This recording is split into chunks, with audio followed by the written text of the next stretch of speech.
Good. Hello, everybody. Good morning, good evening, wherever you are in the world. I should start with a bit of a pirate voice, or I should just save this for International Pirate Day. But however, I had a bit of an itchy eye last night, and I've done something to my eye, and I'm going to go see the optometrist later. But I don't want to scare you all. But welcome to another edition of Natta with Macca. And today I've got the extreme pleasure of inviting a lady who is our world's first joyologist, Pat Armitstead.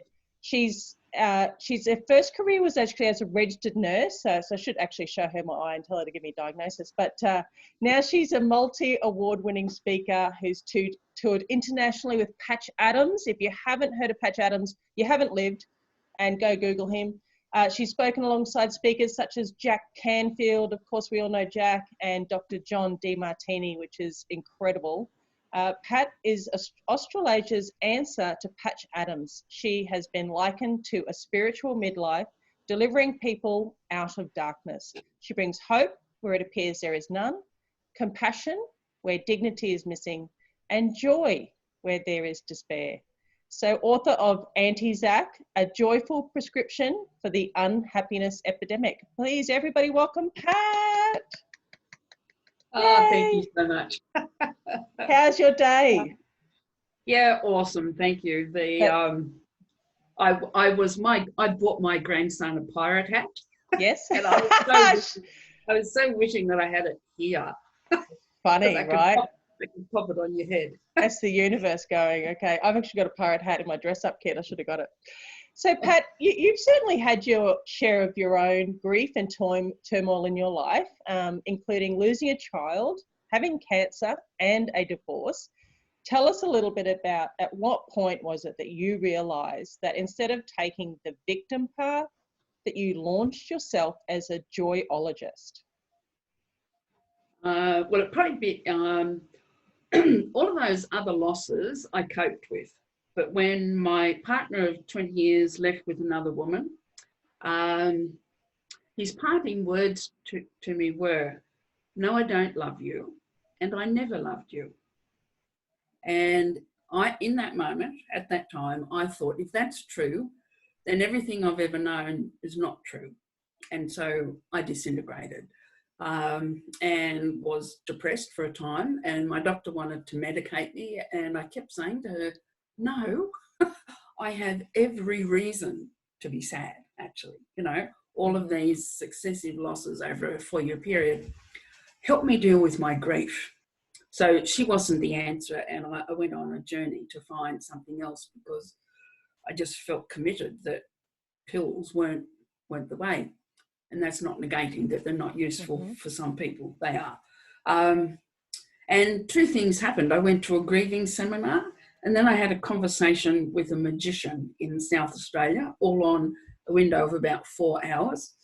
And it was in that conversation with the magician, and he was inviting me to bring laughter workshops to New Zealand. I was in New Zealand at the time. And there was just a little lull in the conversation. And I don't know where the voice came from, but this voice came and said, "Oh my God, we've got radiology, pathology, hematology, but no joyology. I'm going to be a joyologist."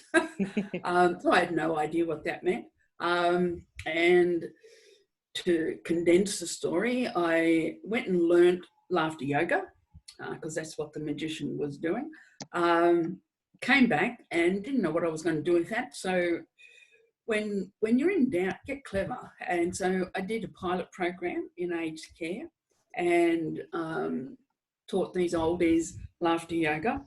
And over a period of 90 days, they did really well. And I accredited them as New Zealand's first accredited laughter facility. And they went on to achieve a world record in the Guinness Book of Records for laughing continuously for 1 hour. Deserves a round of applause. And that's where it began, really. That period showed me, right, at a time of great loss, I would go in and lift the spirits of these beautiful old people, 60 to 100 years old, and they held no judgment of me, you know. And in my world out of there, I had family who didn't speak, partner had left, all this other stuff. And like everything that I knew and loved had crumbled away. And here were these people who loved me just for who I was when I arrived on the day. So they very much informed that change. And yeah, so the magician really had to be that starting point, that little, whatever happened in that conversation with him and the lull. And, you know, moving forward, the journey forward from that time, I've been very focused on, I want my language to be a balm. I want my language to not cause harm. Because those words now, I still feel a level of pain. You know, they slice to the core. And, you know, we can be so brutal and yeah, it's not necessary. And hurt people. Mm. Yeah. One of the things that I work with people, and one of my greatest lessons I feel in the last 10 years has been when I understood that when people verbalize things to you about the way they feel about you is actually how they feel about themselves. So as soon as he said, I don't love you, I've never loved you, he didn't love himself. No, and it's whilst it's easy to hear those words, it is sometimes hard to understand. But once I was able to understand that, that was absolutely incredible for me as a life lesson. Yeah. So if there's someone out there, yeah, that's it. And so there's someone out there listening now that's at their lowest point because, you know, we're going through something that we've never experienced before. What is the greatest piece of advice that you could give them? I think I've learned over this time frame, especially this last 20 years, we are actually meant to be present to it all. So I made a commitment after those losses, whatever comes up now, I'm going to go to it. So to look at and examine your own feelings and ponder their source.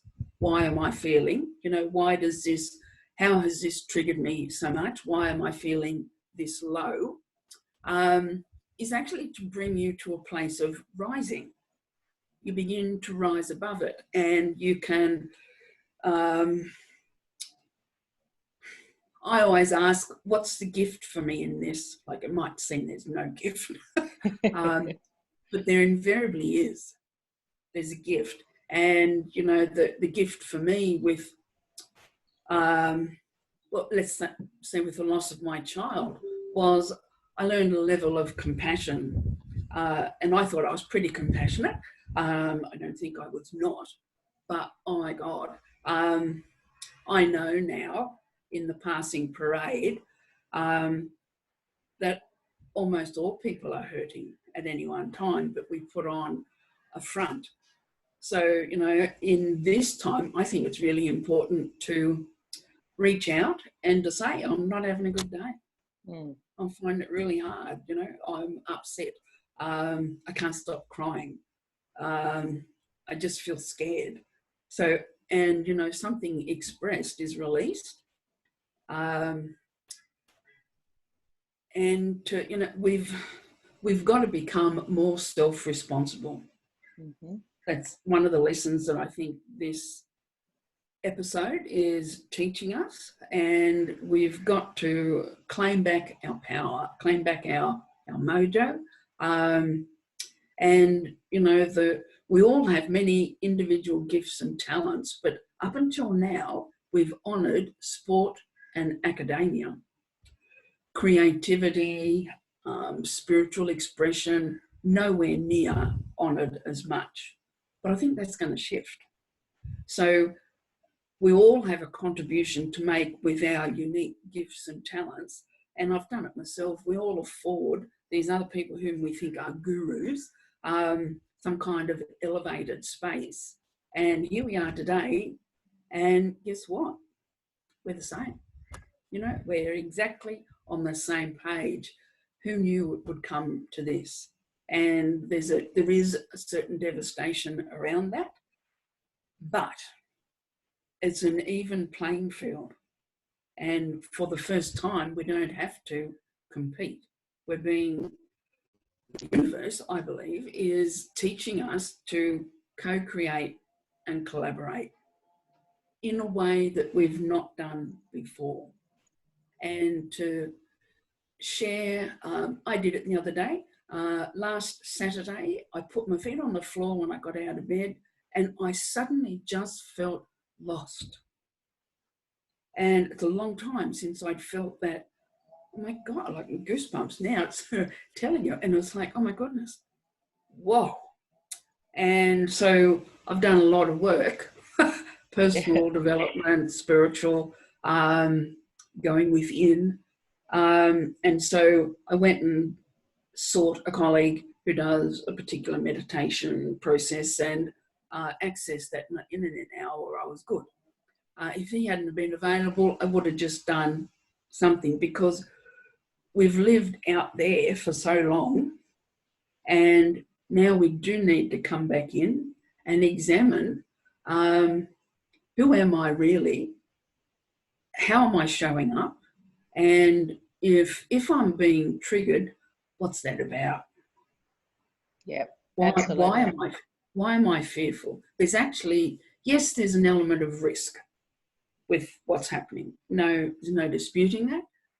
However, it's not the worst illness that's ever struck humanity. But look at how it's played out. So there's a great lesson here. Out the back of me, there's some construction going on.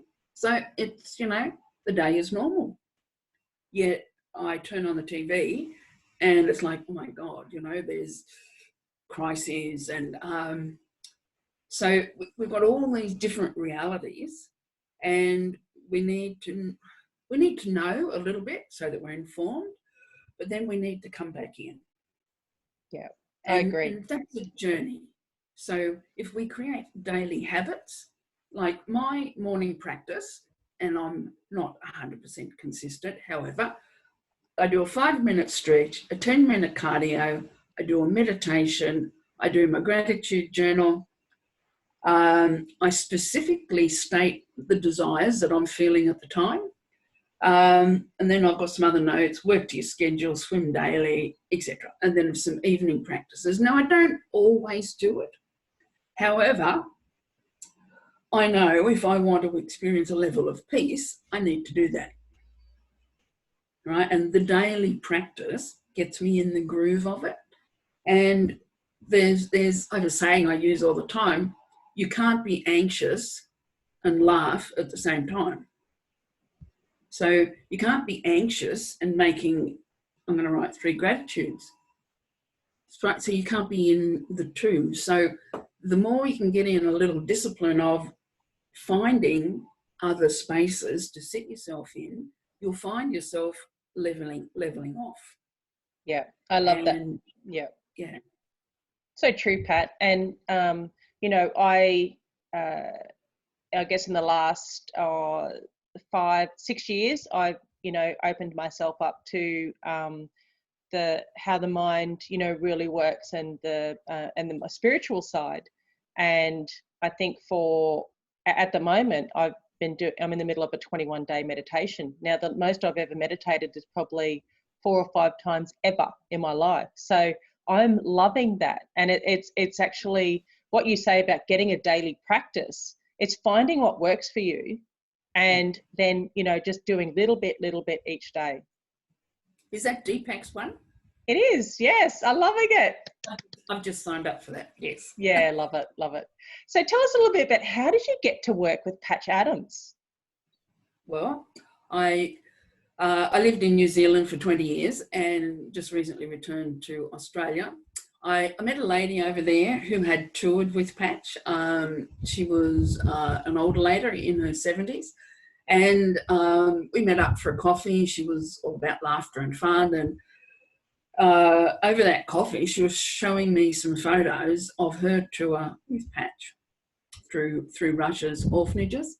and she showed me a photo of a young child about 7 or 8 who looked about 3 or 4, who had a bilateral hair lip and cleft palate, and was being specialed by some nurses over there, nurses from America actually, on a 6-month sabbatical.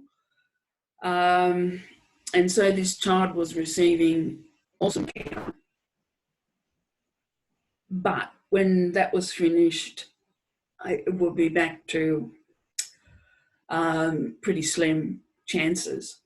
And I just really got in that moment, it's like, irrespective of your financial circumstances in New Zealand or Australia, by the time a child is 5, the healing for that condition would have all been done and the child would look very normal and off to school. So I just really got the disparity of poverty, you know, like a real level of poverty. And so from there, I ended up finding Patch's number, phoned him and said I'd like to go on the next tour, which was about 12 months down the track. And he said to me, "Don't come because of me, Pat. Come because you want to find and spend your clown self. Come because you'd really like to experience the true disparity between rich and poor. Come because you'd like to find at least one Russian friend." So off I go, and I prepared for the year. It was 10,000 plus airfares for the trip. I did clown school twice because I never did learn to juggle. I did learn to really fully express my playful self and to play with that. You know, to really release my, he gave me permission on that tour to release my inner child in full expression. I'd like you to meet Thomas. Say hello, Thomas. Hello, Thomas. My clown persona looked just like this. And so Thomas is Doubting Thomas. And even though I've done well in so many areas, I've been consumed by doubt most of my life. And it's been in here, of course, that you know, sensor saying, "Who the hell do you think you are?" That conversation, the hun thing. And on that tour, I just really got the how free I could be. And I came back totally unconstrained then by being able to be fully self-expressed across a range of creative applications. And my speaking peers up until then had been very cautionary around that. Oh, you can't wear that hat, and you can't, you know, you can't go in there being a clown, and all these other things that you can't. Because, you know, it's just not done. So yeah, just getting that permission. I always showed up as a clown because it's only one element, but it allowed, I don't have to have the puppet, you know. If I want to be a clown now, I don't have to do anything. That's true. I've got to admit, Pat, my friends that know me very well know that I'm very terrified of clowns, and I actually could feel my anxiety level as soon as you put up Thomas. I could see the smile on my face going, "Oh, that's not happy face." And a mate of mine is a clown. You know, he is a clown. So, yeah, that's fine. So tell us a little bit. What's Patch Adams like behind the scenes when he's not entertaining the children? Patch Adams is a peace activist, and he's devoted his life to that. When he studied medicine, he saw that medical practitioners, doctors and nurses, weren't getting the joy that they ought to be, given what they've committed they're going to feed into. So that's when he donned the persona. But he's not a comedian, right? He's a man on a mission to unleash compassion. So the clowning with him is compassionate clowning, but packed behind it is a man who feels everything. On that, the best explanation, I think, on that tour, I walked past, we're in one of the orphanages, and I walked past a room that he was in, and he's nursing a child with cerebral palsy, maybe 3 or 4 years old, a little tiny poppet, upset and crying, and he's got her head in his arms, and he's sitting on the floor, and he's rocking and singing all the old songs, Dean Martin, Macca, and it's just a medley. It's rubbish, right? She's upset and crying, and the little limbs are all tight. And excuse me, he's rocking and singing, and I'm sitting beside him. And as he does this, this little girl starts to relax. And I'm like, oh my God.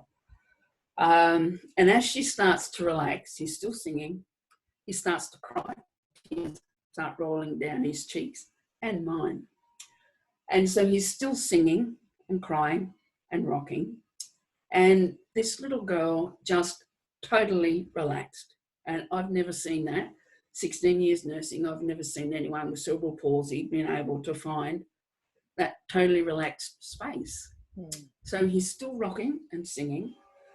And now he's like bawling. Snot's coming out his nose. He's not wiping it away. And in that moment, I have never sat with a man who would let me see this fully emotional expression. So the depth of the man is represented there, but it's also represented in a level of, and I'm going to use the word in inverted commas, hate for a system, especially in America, that denies people their human rights. So he has these huge opposing, contrasting, extreme expressions, and that's a gift, I think, because it's when we're quite narrow, our ability to do anything is kept pretty narrow. But in this largesse, then it's just huge what he's been able to create. And it's not him. People who identify and relate to what he's really about. While we were on the tour I went on, a young boy that we met had both limbs removed for melanoma, and a friend practices in Italy put his hand up and he said, I'll look after his prostheses, I'll look after him till he's grown up. And that's just one example of probably thousands now. So what was your... There you go, sorry. I was going to say, I've kept in touch with, there were 36 of us that went on that tour. Some people have drifted away, but I've kept in touch with those people every month since 2004. Wow. Life-changing experience. What do you feel was your greatest lesson in that time?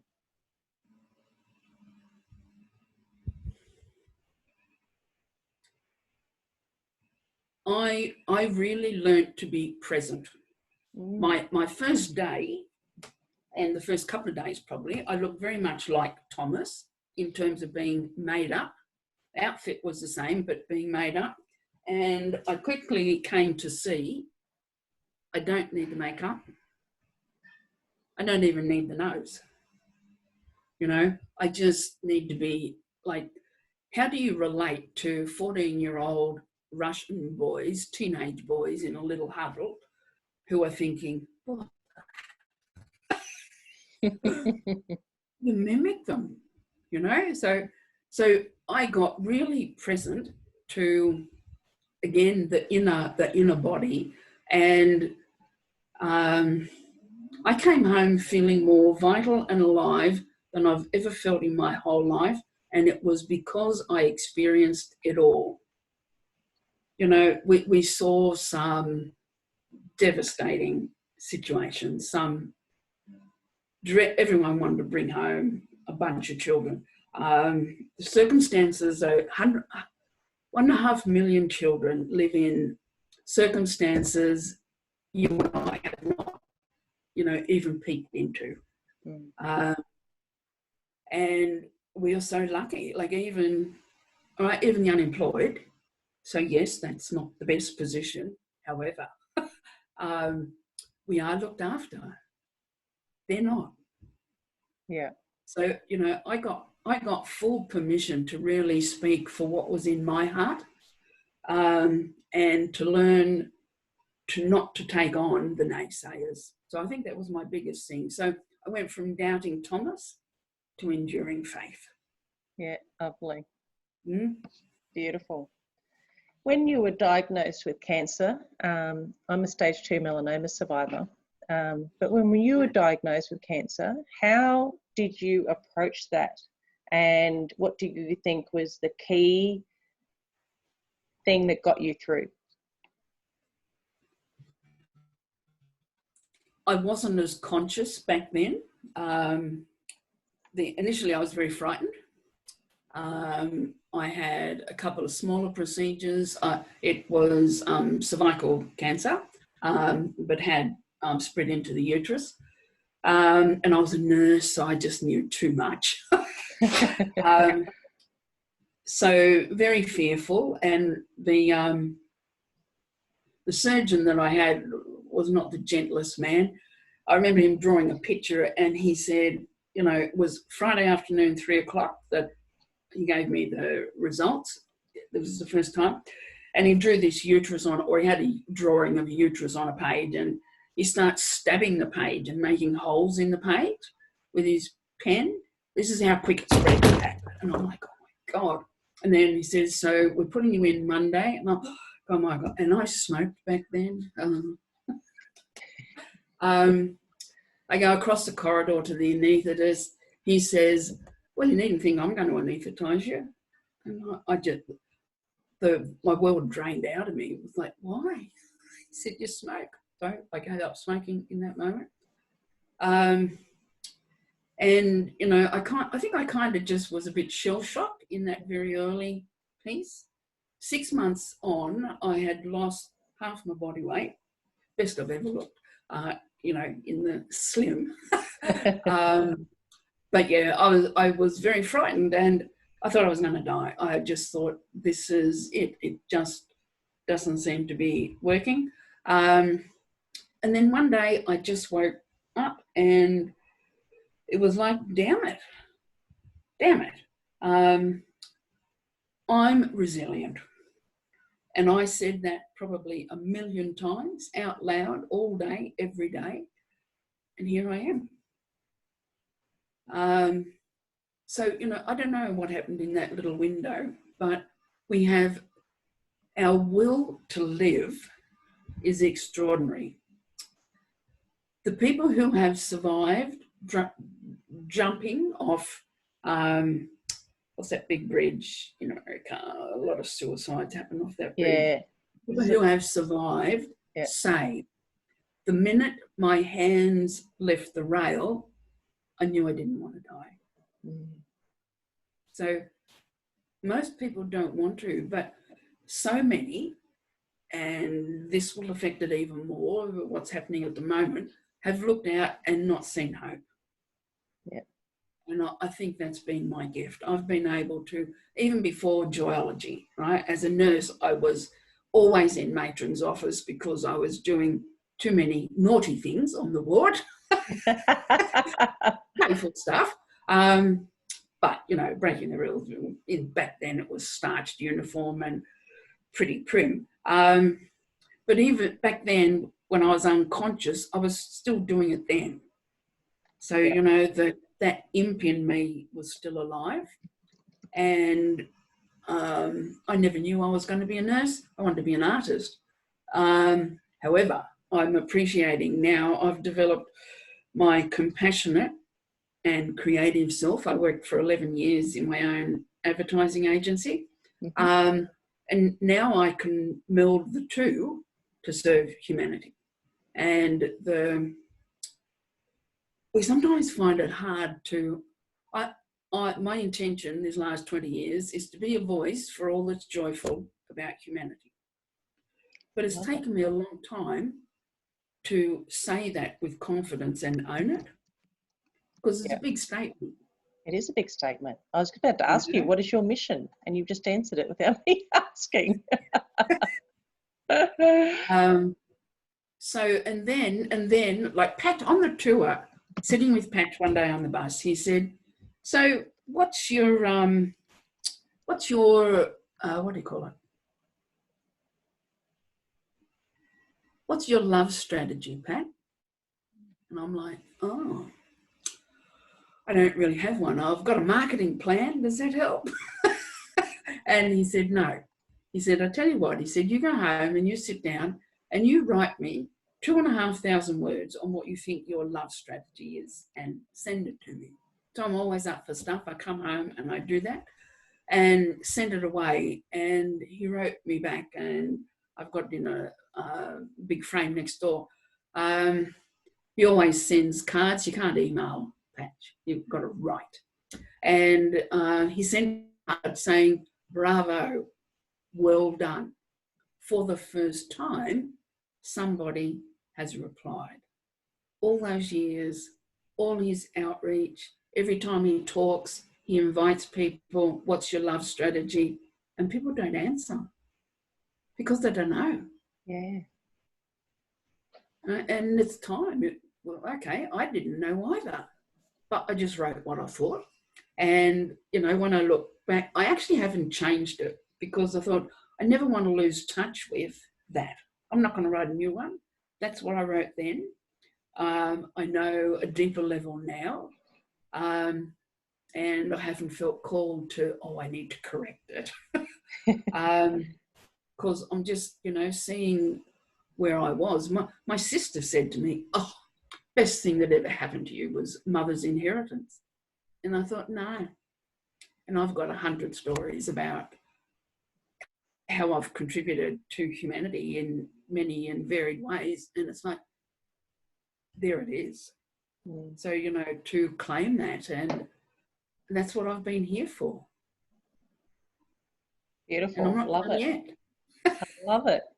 So so if someone wanted to explore that further, what's their love strategy?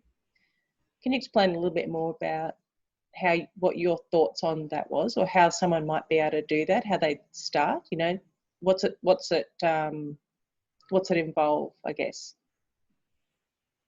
Well, I've invited him several times, let's write a book and give people an outline and do that, but he's not up for it. And so I thought, all right, well, I'm just going to continue. So I ask it all the time now as well. And if people do come and ask, what I did was come home and look at all the moments I've loved in my life. So I've loved being creative, being an artist.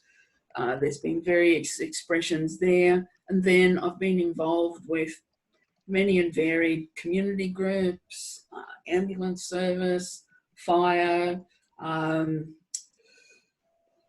different charities. I raised money for a hydrotherapy pool. I was a little boy who had leukemia and was not going to survive, and he always wanted to be a ranger, so we got him a ranger suit from the local Parks and Wildlife. They had one made.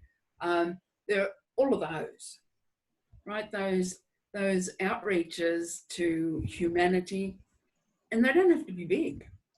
It's like, we recently had a bit of, I live in a gated community, and we had, thugs come and, that wasn't terrible, but, they're just a bit menacing. And I live next door to a much older lady, and I thought, look, I was a bit nervous, so I bet she is too, So I went in and I said, look, have you ever get frightened at night, or, something happens and you hear something, give us a ring. Here's my card, give us a ring. It can be that, it's about where have you been connecting, and where did your heart sing? Where did your heart sing? And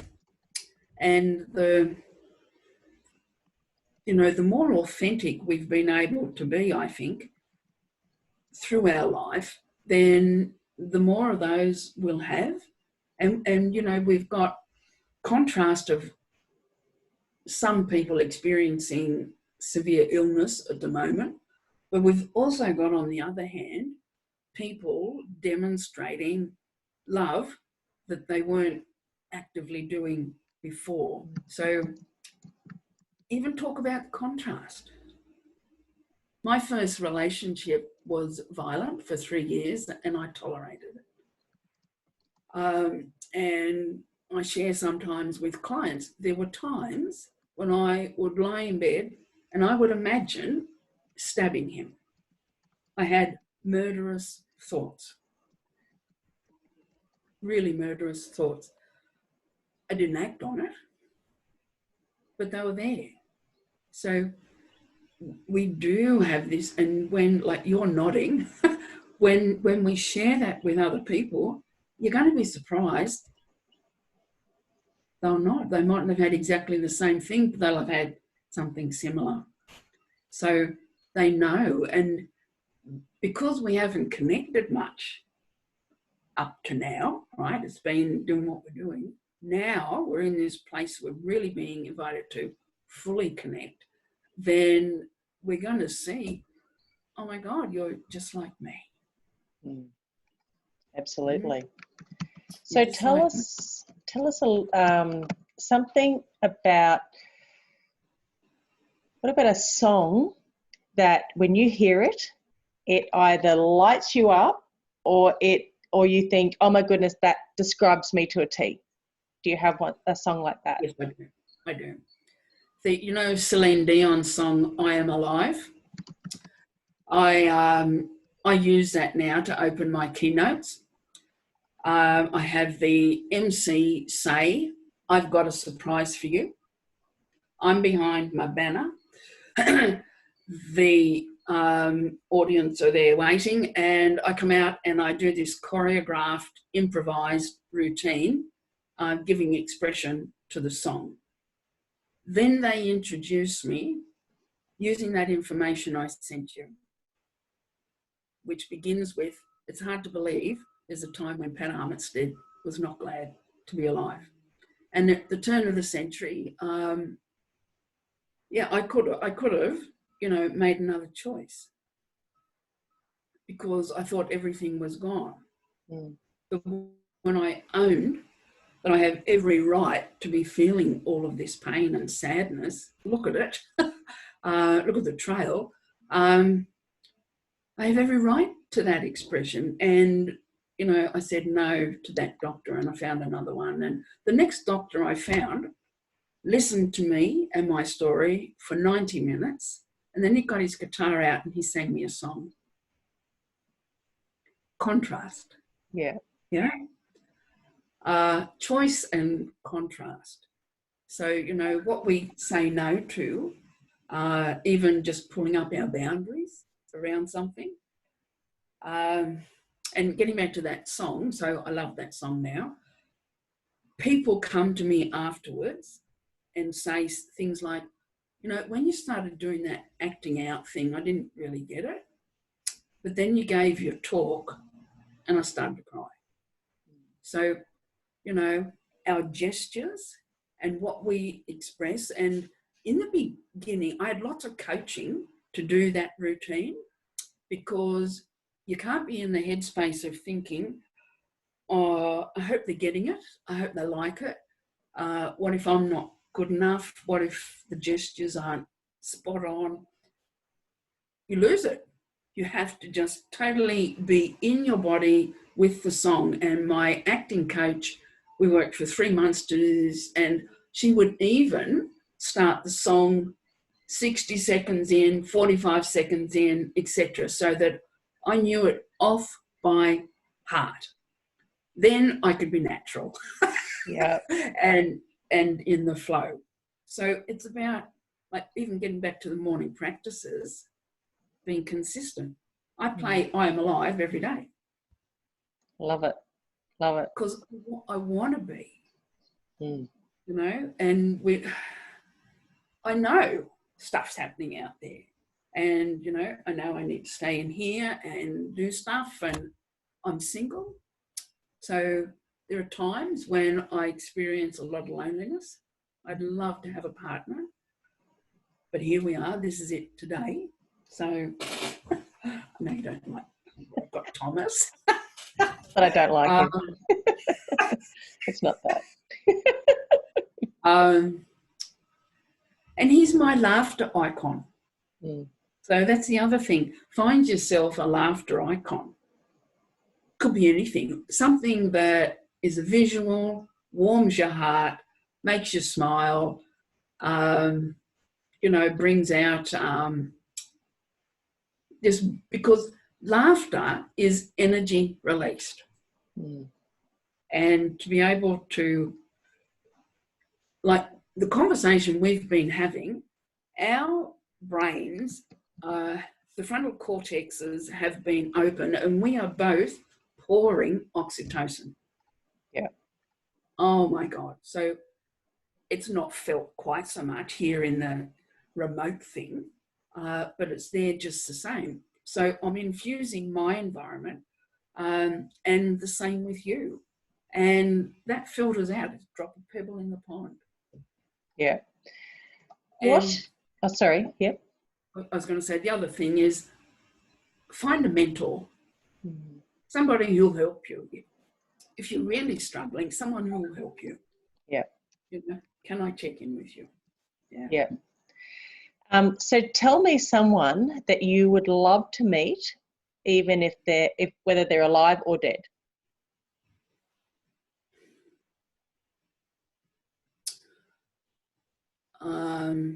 Probably two, Mother Teresa and Robin Williams. Yes, yes. When Robin Williams died, I felt how big the vacuum was for his departure. Mm. And since then, every comedian I know, every naturally really funny person I know, I have encouraged, supported,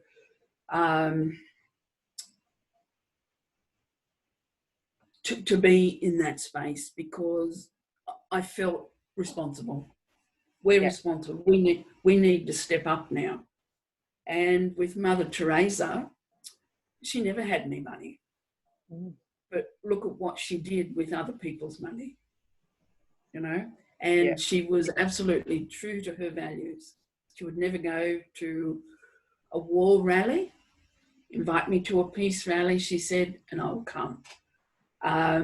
So that, those two things. Beautiful. So, Pat, the big question, Vegemite, Promite, or peanut butter? Oh. Can I have 2 out of 3? You can. Yes, you can. Oh, Vegemite and peanut butter. Oh, I'm yet to find a Promite lover. Right. Oh, never mind. It's all good. I've probably never even tried Promite. I don't think I have. It's a little bit sweeter than Vegemite. I like it. It's my Okay. favourite. So, Pat, it has been an incredible pleasure, a massive insight into your life. I thank you for sharing that with us. And, pleasure. Really it's been a real joy to have you. And that just came out. I didn't even mean to say that. But thank you very much for all the work that you do and to help others. And, I really appreciate your time today. Yeah, thank you. Pleasure.